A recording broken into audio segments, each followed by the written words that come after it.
This morning on Today's Health, chronic inflammation. It's a medical condition that develops slowly through the body, and if left untreated, it could lead to a host of health problems, and you may not even know that you have it. Dr. Carrie Peterson is a board-certified internist and the contributor to Women's Health magazine. Dr. Peterson, good morning. Good morning, Natalie. So the article in the magazine calls it the enemy inside of us, chronic inflammation. Why is that, and what are some of the underlying health problems that it could cause? Well, what we're slowly learning is that chronic inflammation is an underlying cause of a host of diseases. It's been linked to depression, heart disease, diabetes, allergies, so even cancer. Even cancer. So we are learning that this process is something, if left unchecked, can cause a whole slew of problems. So what exactly is chronic inflammation, and what is the effect on the body? So what chronic inflammation is when the immune system response goes out of control. Normally, when we get a cold or if we twist an ankle, the immune system is engaged. It sends white blood cells in.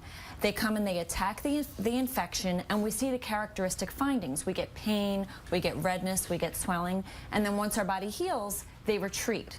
But in chronic inflammation, there's a faulty distress signal. So now the immune system is engaged unnecessarily, and the white blood cells come in, but there's no infection for it to attack. So instead what it does is it starts to damage our own tissue. So how is it different, chronic, from acute inflammation? So with acute inflammation, it's this short-lived attack where the immune system comes in, it does its job, and it retreats. With chronic inflammation, there's this continual trigger so that the immune system is consistently engaged, and rather than helping the body, it hurts the body. And you talked about, for example, a cold or something could trigger the start of chronic inflammation. What are some of the actual triggers? So there's several. One of them we know that's a trigger is being overweight.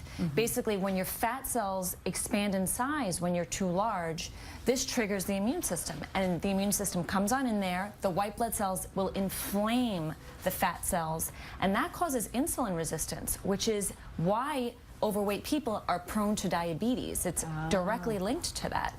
And also, if you're overweight, it can impact the liver as well. The fat cells in the liver, or the liver cells, can become damaged as well from being overweight. And other things, if you're eating too many high fatty foods, that's something that can also then trigger this reaction. High anxiety, depression. That's right. High fat foods like bacon, lard, fatty meats can trigger inflammation.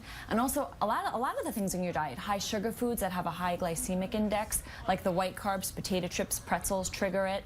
And you had mentioned stress. Stress and anxiety cause the production of a stress hormone called cortisol, and cortisol can trigger the immune system unnecessarily. So some of the symptoms then, what would they be of chronic inflammation versus acute inflammation? So that's the tricky part, Natalie, because how you make the distinction. Right, when there's chronic inflammation, there are no symptoms. We don't know when it's going on, whereas with acute inflammation, you see it, you see the pain.